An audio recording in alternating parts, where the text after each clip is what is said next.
As a man, I'm not afraid of any other man on the face of this earth. I will fight anybody. I don't care how much bigger they are than me. But this thing, there was no fighting it. I mean, it was far too big. I mean, 13 feet tall versus 6 feet tall. I could stack another one of me on top of my head and still not be as tall as it. You know, and if I had to guess, I would say roughly about in between 3,000 and 4,000 pounds. So this is a testimony of a man that went to hell and encountered a 13-foot demon that was attacking him. And what he's doing is he's giving a testimony of what he experienced, what he felt, what he saw. Now, the question is not whether or not what he saw or felt is real, or if his testimony is real. But the question that I want you to ask yourself is, what if what he is describing actually happened? What if hell is real? What if demons are real? What if this entire experience was real? Watch. Before I could even think another thought, I was snatched up off of my feet by a very, very large demon. And of course, for me, I didn't know what had happened. It was like getting hit by a truck and having no clue that it was ever coming. This thing had come up behind me so fast, and it caught me by complete surprise, and it was so big. I can't possibly begin to describe what it's like being, what it feels like to be in the grips of something that big. But I'll do my best. 1 minute I'm standing there, the next minute I'm leaning backwards like this. My feet are out more or less in front of me and they're popping. And I had this pain just shooting from my head to my feet like a bolt of electricity, but it's not stopping. It's like being constantly shocked or electrocuted.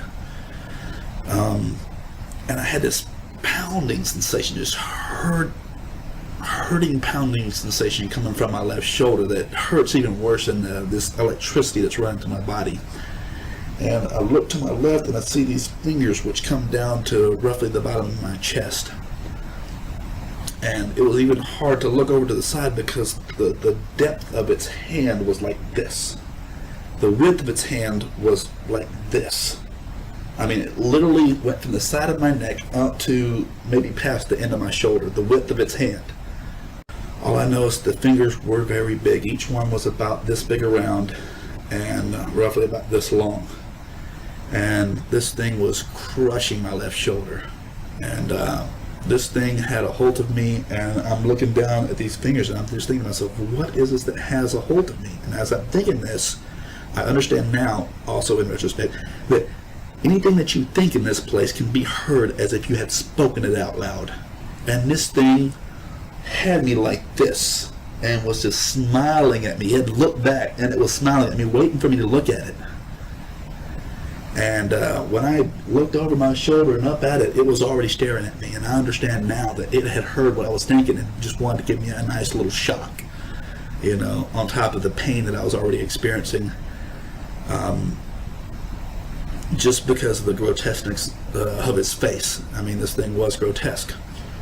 And it was huge.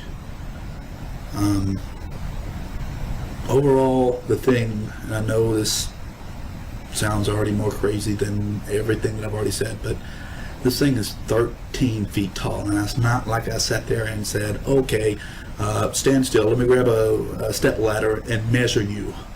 Where's my tape measure?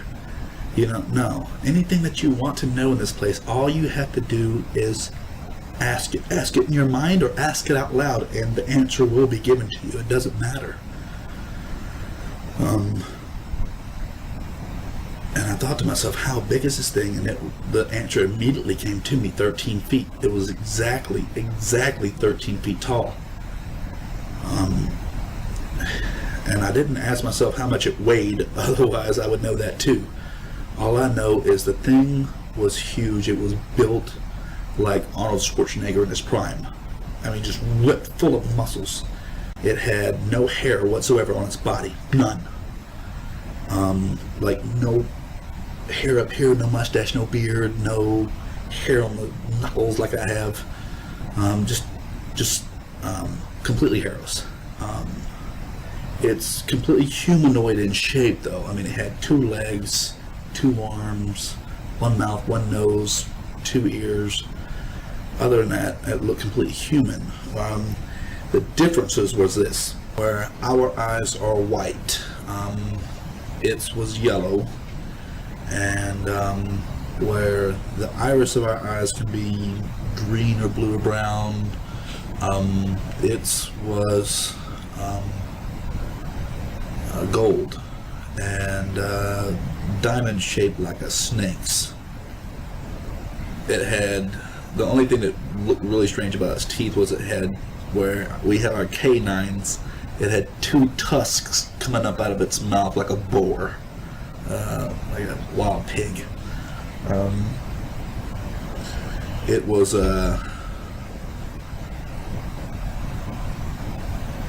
I said it was just very large, 13 feet tall, and just extremely muscular. And this thing, like I said, it just picked me up like I weighed nothing to it. And it was taking me along for a ride. And but just I only looked at its face for, I would say, a second, and that's all that it took. Yeah, I was just, as a man, I'm not afraid of any other man on the face of this earth. I will fight anybody. I don't care how much bigger they are than me. But this thing, there was no fighting it. I mean, it was far too big. I mean, 13 feet tall versus 6 feet tall. I could stack another one of me on top of my head and still not be as tall as it. You know, and if I had to guess, I would say roughly about in between 3,000 and 4,000 pounds. I mean, I don't know for sure. I'm just guessing, but I would say that's a pretty fair estimate. The thing, like I said, it just picked me up and took off with me, and I'm not sure if my feet were popping out of just sheer pain, or if it was the speed at which we were moving. But this thing was running. It had me by one hand, by the shoulder. It had me by the shoulder with one hand, and it was moving at a very, very fast velocity. If I would guess, I would say probably at over 80 to 100 miles an hour.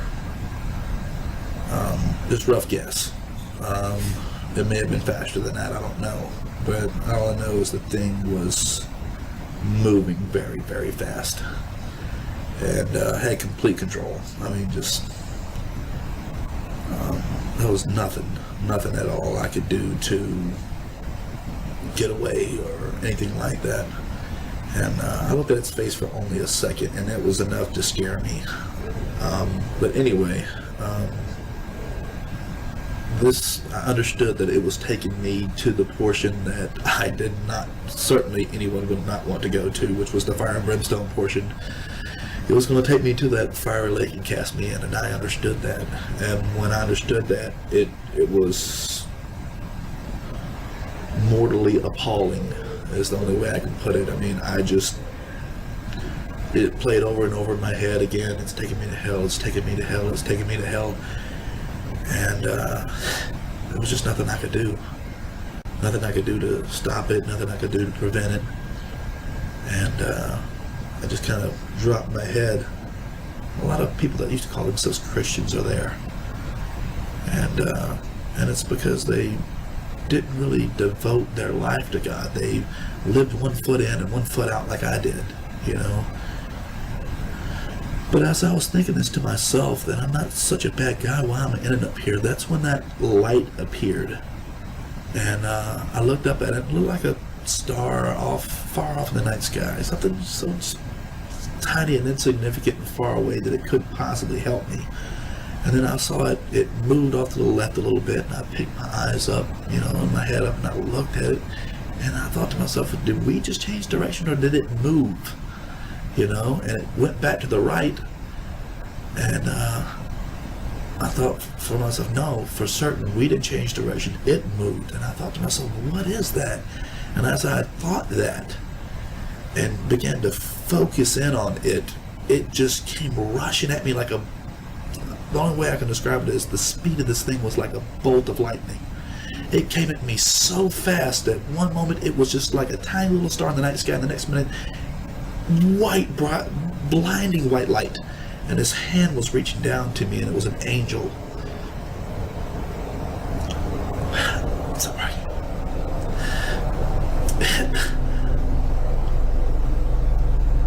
And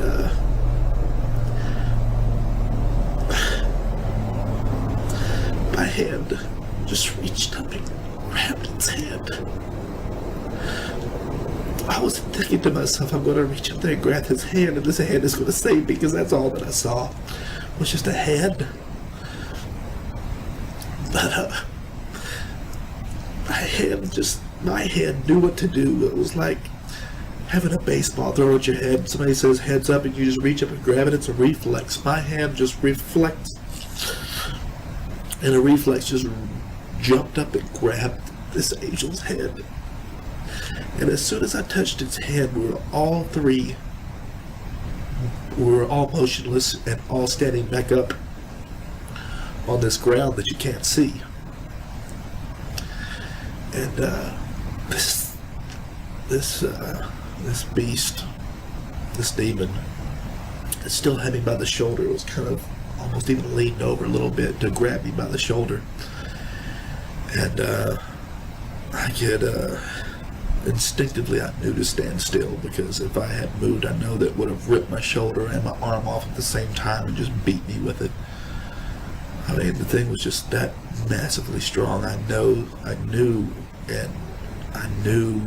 within me, there was something telling me, don't move. And I'm just standing there, staring up, looking at this angel. And the angel itself, to describe it for you, was 9 feet 6 inches tall. It had brown wavy hair pushed to the back. It had an olive color skin. It wasn't really white, it wasn't really black, it was somewhere in between, but the light that was emanating from within it was so bright white that it almost practically overshadowed the color of its skin. You couldn't even really, you had to stare to see the color of its skin. And I keep saying it because it's an it. It's not really a he or a she. Although the body is shaped like a he, okay, it's shaped like a male. When you look at its face, the face is like the most handsome man that you've ever seen, blended in perfectly with the most beautiful woman that you've ever seen. I mean, when you look at this angel, you think to yourself, wow, he is beautiful. And I know that's some odd words to say. In the English vernacular, the male is known as handsome and the female is known as beautiful. But this angel was absolutely beautiful. There's no other words for it. And its eyes were blue, and when I mean blue, I mean perfect blue, like someone took a portion of the sky and put it in its eyes, or dipped a cup out of the ocean and poured it into its eye. There was no flaw in it, no flaw. Perfectly beautiful in all ways. Other than its face looking like the cross between a man and a woman. And I don't mean like, oh, is it pet? You know, no. I mean just beautiful. It was completely shaped like a man. You could see it's underneath its white robe. It had chest and it had strong arms. It had an Adam's apple. I mean, it was every bit shaped like a man, and a strong one. I mean, just strong, but not like overly ridiculous like this. It wasn't bodybuilder, it was more like fitness trainer strong. It wasn't like bodybuilder strong where it just had muscles popping out of everywhere it shouldn't have been, like this demon. But you could tell it was, this angel was there to fight. And he had on a white robe. It was cut down in a V in the front with gold lace. I guess I don't even know what to call it, like embroidered gold around the edges of its collar, and not lace, but embroidered gold. And the sleeves came just below the elbows, and this robe was kind of like a white Roman tunic robe. I guess that would be the best way of putting it. And it came just below its knees, so its knees and its elbows were covered. And I was just so blown away by the beauty of it that I didn't even really check to see if it had any shoes on or not. I don't really remember. All I know is it was big. Not as quite as big as the demon, but big enough. And I'm looking up at it, and I'm just blown away by its brightness and its beauty. And at the same time, I'm just frozen in place, because I know that if I move this thing, it's going to rip my shoulder off and just beat me with my arm. And this thing, I can feel its anger, this demon's anger, like heat from a fire. And it turns around like this to see what had stopped it and why. It wanted to know what had stopped it and why. Because technically I was right where I belonged. And once you're there in hell, you don't normally get a chance to leave. So it owned me like a piece of furniture, like your car. It owned me, and it wanted to know why it was being stopped. So it turned around and was ready to fight. Make no mistake, this demon was ready to get down in the worst way. But as it whipped around, this angel its speed was incredible, and it just rushed forward and with an open palm hit this demon, and it had to angle its arm upwards at about the height of its head to hit this demon in the chest. And it hit this demon with such power. I mean, I can't describe the fierceness of the power of this thing, but it hit this demon with such force that its hand was literally ripped from my shoulder. It had no clue what had hit it. By the time it had even turned its head, it was already hit. And this demon was hit with such force that it literally folded up and started flying backwards, folded in half like this, flying backwards. And I'm just watching it fly backwards and skip off this ground that you can't see, like a stone over water. And this angel looked at me and he called me by a long name, and I immediately understood it to be mine. It was a heavenly name. But as soon as it called me this name, it took it from my mind. It called me this name to let me know that, more or less, that I still have a chance to make it into heaven. You know, like, I have a heavenly name. I squandered it. I wasted it. And if this had been my ultimate time, my last breath, for real, that's where I would have stayed. But when he called me this long name, it was a feeling of home. It looked at me and it began to speak to me, and its voice was like a waterfall. If a waterfall could speak, it was like a rushing sound in your ears, like Sean. And I understood later on that it was converting my understanding to understand its language. It didn't descend down to my broken language of English. It elevated me up to understand its language. It messed with my mind, for lack of better words, but it elevated my understanding. And he looks at me and he says, "Hello, my name is Michael."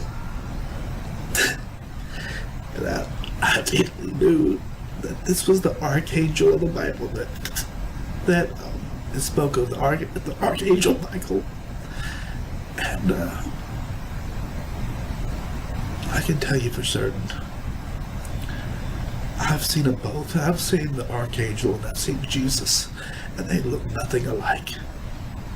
And they are not the same being.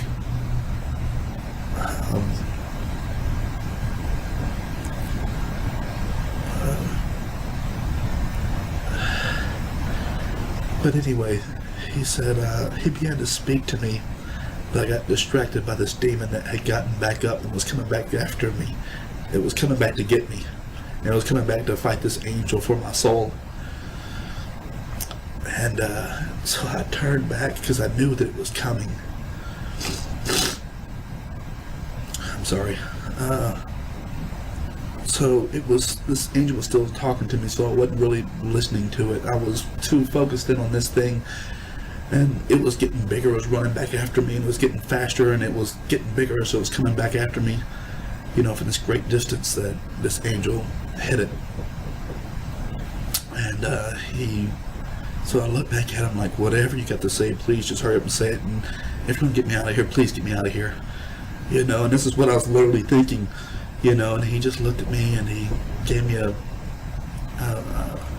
saddened look, and he looked at me and he just goes, your time has not yet come. It's time for you to go. And he points his finger, and when I stepped in that direction, my soul immediately went back to my body. Just as fast as I had appeared in this place, I left this place, and I was back in my body, laying on that cot where I knew I should have, my eyes opened. And it took me a good 20 minutes to get to walking again, simply because my entire body had fallen asleep. And I'm almost certain that after having been dead for 8 minutes, that there must have been angels there jump starting everything in my body again, because there would have been no blood flowing.